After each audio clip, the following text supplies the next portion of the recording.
tema que me gustaría plantear es la lucha por los derechos.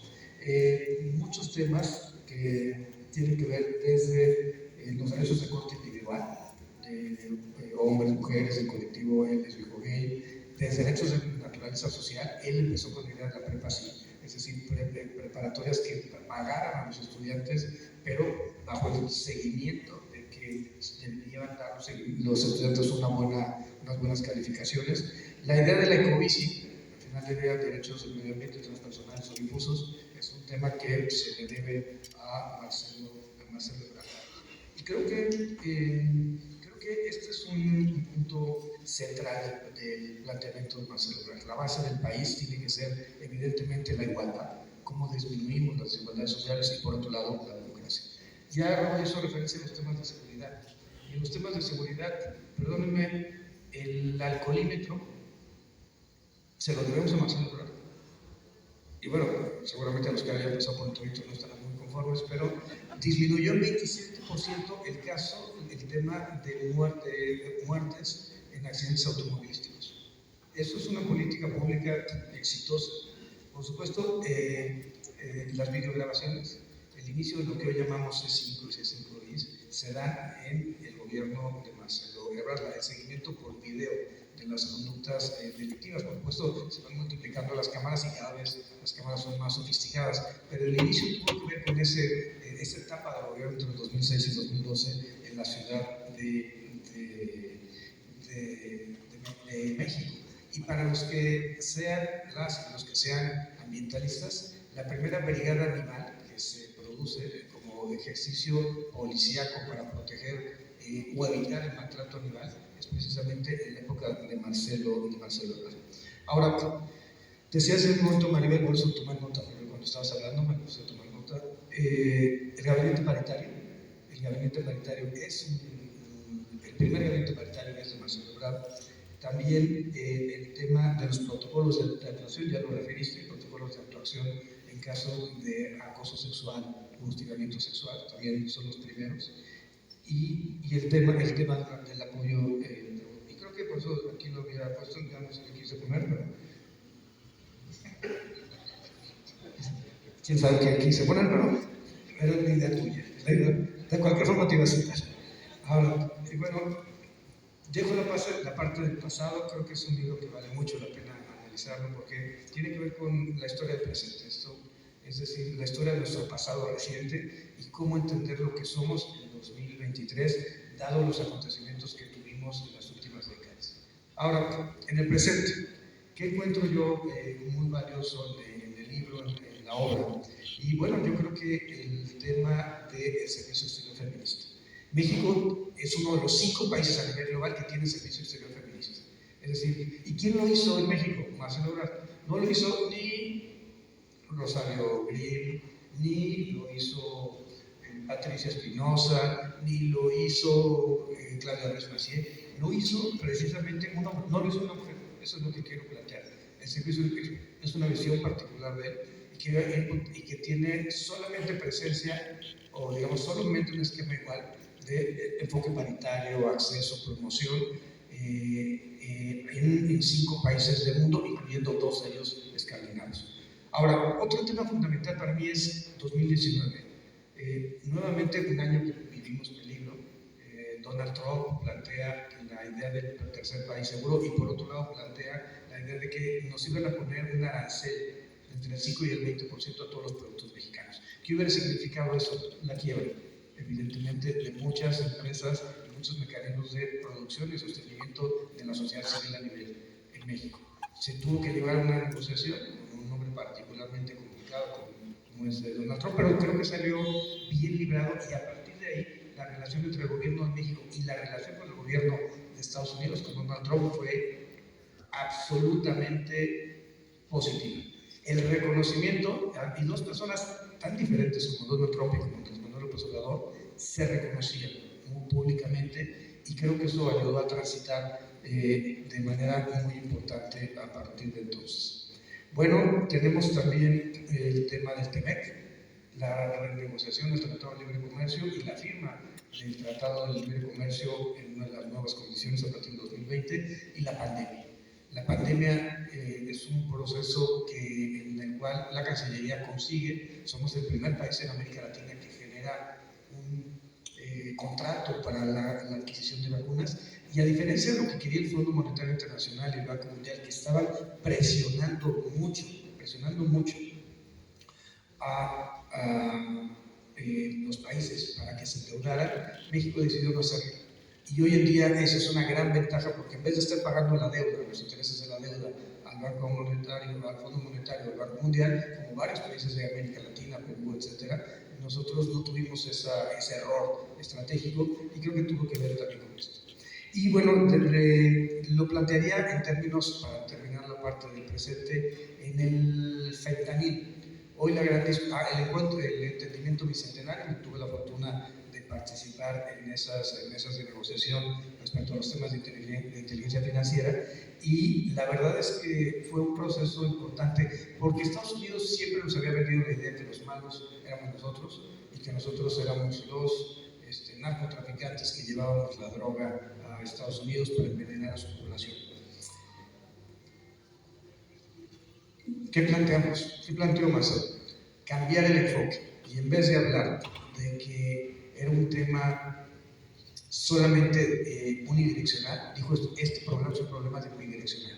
¿Por qué no podemos limitar la capacidad operativa de los grupos delictivos por su capacidad de fuego? Porque son 500,000 armas al año que entran de manera ilícita, y porque entre el 70 y el 80% de las armas que son decomisadas en México, llámese por la Sedena o la Guardia Nacional, o las Procuradurías y Fiscalías locales, o las Fiscalías Generales de la República, o la Marina, el 70 al 80% de las armas provienen de Estados Unidos, y vienen de 6 condados, en donde la venta es absolutamente indiscriminada de las armas.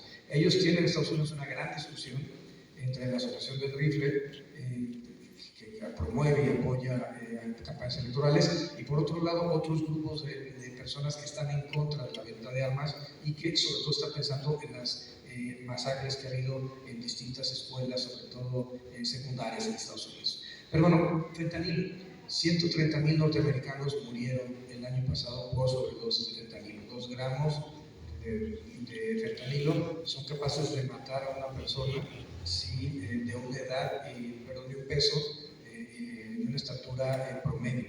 Que esto es un tema de una alta adicción. Y claro, el fentanilo viene de la India, viene de China, entra por nuestros puertos, entra por nuestras aduanas, los precursores químicos, y van hacia Estados Unidos. Pero ¿por quién permite ese traslado? Las armas norteamericanas que se encuentran en nuestro país. Por tanto, el ataque y la reducción tienen que ser de ambos lados. Que necesitamos una legislación diferente en Estados Unidos que restrinja la venta indiscriminada de armas, y necesitamos nosotros también generar una política diferente de combatir a la delincuencia organizada, o combatiendo sus estructuras financieras, la corrupción política que les da abrigo, la corrupción ministerial o judicial, entre otras. Y bueno, el punto más relevante para mí es, en este sentido, es estas demandas nuevas o diferentes. Si queremos tener resultados diferentes, tenemos que hacer las cosas de una forma diferente. Lo que hizo Marcelo fue presentar 2 demandas, una en Boston en contra de los productores de armas, que fue desechada y entonces se encuentra apelada ante los tribunales en Boston, y la otra en Tucson, en Arizona, contra 5 vendedores de armas, por armas que han comprobado que fueron vendidas en esas tiendas, que llegaron a México y generaron la muerte de personas de nacionalidad mexicana. Lo que tenemos que hacer cosas distintas, y queremos nosotros distintos. Yo les diría que el presidente dice: amor con amor se paga, y yo plantearía también una frase distinta, pero que me gustaría, que es la misma idea al final del día. A mí el que me invitó a la cuarta transformación fue Marcelo Ebrard. Fue en algún día después de mi enfrentamiento con Peña Nieto, después de que me dan las clases de CEPAD, pasa todo lo que pasó y se transformó mi vida. En ese contexto donde pues, me ponen las maletas afuera de la casa, me pasan algunas cosas, digamos, no sé qué me quisieron decir, porque me cambiaron la chapa a la puerta, estas cosas. Total, al final lo que uno tuvo, lo que terminó sucediendo es que en esos meses que fueron muy complicados, lo contaba con mi historia hace unos días, pero me tenía por derecho que yo fui finalmente como fiscal electoral, soy procurador de justicia de la República, y tenía por derecho administrativo tener una camioneta blindada durante un año al haber dejado mi cargo. Por supuesto que no me dejaron seguridad, me quitaron, pero yo tenía la camioneta y 2 veces afuera del departamento de un amigo que me había prestado para vivir, me robaron las llantas de la camioneta. Era una camioneta blindada, me dejaron de tabiques en 2 ocasiones. Claro, la colonia pues, no era la más bonita, pero tampoco era para que se robaran las llantas de la camioneta. Y a lo que voy es que en ese contexto, en ese momento, lo que sucede es que vi a una amiga, una pareja de amigos, Bernardo y Luz María, que hoy encabeza el movimiento progresista, me dicen que Marcelo quiere hablar conmigo. Y entonces me cita en un lugar, en una cafetería en la colonia Roma, precisamente, por cierto, rescatada, como ya se mencionó aquí, y empezamos a platicar de blindaje electoral, de los programas sociales y cómo detener entonces el Sol y los locales de Prospera. Y me dice, oye, te tengo que presentar al ciudadano, el licenciado, que es nuestro candidato. Al final me invitan a Tlaquepaque, esa es la historia que le he contado mucho, y llego a la hora convenida, pero resulta que no había empezado el meeting, y un periodista de la universidad me pregunta, ¿qué está haciendo usted aquí? Y entonces le digo, no que le dijera que vine con los carritos, lo que le dije es, vengo a salvarme la campaña de licenciado López Obrador. En eso llega Marcelo, le sube el templete, se toma una selfie conmigo y la sube a Twitter, y a partir de ahí arrancamos una etapa de la campaña electoral de 2018 y después todo lo que sucedió en la unidad de inteligencia financiera y lo que he vivido desde entonces. A lo que voy es que la lealtad es ida y vuelta, y Marcelo Ebrard siempre ha sido leal conmigo, y eso es algo que se agradece, y es una de las virtudes y valores que uno espera de un jefe, que siempre se encuentre apoyando y que siempre vea por las personas que son integrantes de su equipo. Ahora, ¿qué les podría decir nada más para cerrar? El futuro. México tiene en este momento una enorme potencialidad. Ya se mencionó aquí, las evaluaciones desde que yo tengo uso de razón, ya con el gobierno de López Portillo, pero incluso desde que nací, Luis Echeverría, siempre había devaluación tras devaluación, hasta el gobierno del presidente López Obrador. De las crisis del 94, a la crisis del 82, a la crisis del 76, o lo que vivimos con el peñanietismo, que fue una caída brutal de 13 a 20, incluso 21 o 22 pesos por dólar, se ha controlado y tenemos una macroeconomía sana que nos permite tener un superpeso, que es ahora una moneda de referencia global, cosa que tenía décadas que no había sido así. 2, tenemos un tema, como ya dijo Ana Victoria, poblacional. Nuestro promedio de edad son 29 años, o sea, somos un país muy joven, y eso que implica la posibilidad de desarrollo económico en los 10 o próximos 15 años. Sí invertimos todos los recursos en un proyecto que nos permita no solamente mantener los programas sociales, que esto es muy importante, sino generar inversión, desarrollo, y esto que nosotros hemos llamado continuidad con cambio. Pienso en el AIFA, perdón, y lo veo ahora en la lógica de un gobierno estatal en Verano. Y veo la zona de cómo se mueve la delincuencia entre la Gustavo Amadero y Ecatepec, y después Tecámac, y luego hasta Tizayuca, y veo esa franja. Digo, a ver, ¿qué pasaría si estas personas, si pudiéramos generar polos de desarrollo en cuestiones como ingeniería espacial? ¿Por qué no? ¿O por qué no traemos, claro, es un estado minero, pero minería ya de una siguiente generación que tenga que ver con, por ejemplo, análisis de otro tipo de componentes químicos? ¿Por qué no pensamos en la Huasteca o en algunos lugares en donde el viento lo permita, plantas de energía eólica?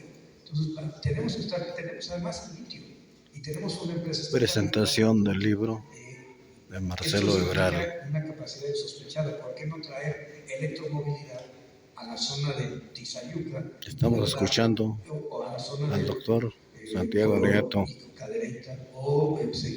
ponente del libro de Marcelo Ebrard. Muchas gracias al mundo, a España, Portugal y todo el sur de los Estados Unidos, donde haya la lengua española. Para todos les doy extensión. Muchas gracias por ver mi video. Muchísimas gracias. Y eso me preocupa a mí. Hasta pronto. Necesitamos generar polos de desarrollo, y eso se va a generar en la medida que se mantenga esta mecánica que tenemos en el gobierno actual, de una macroeconomía sana y apoyo a las clases menos favorecidas.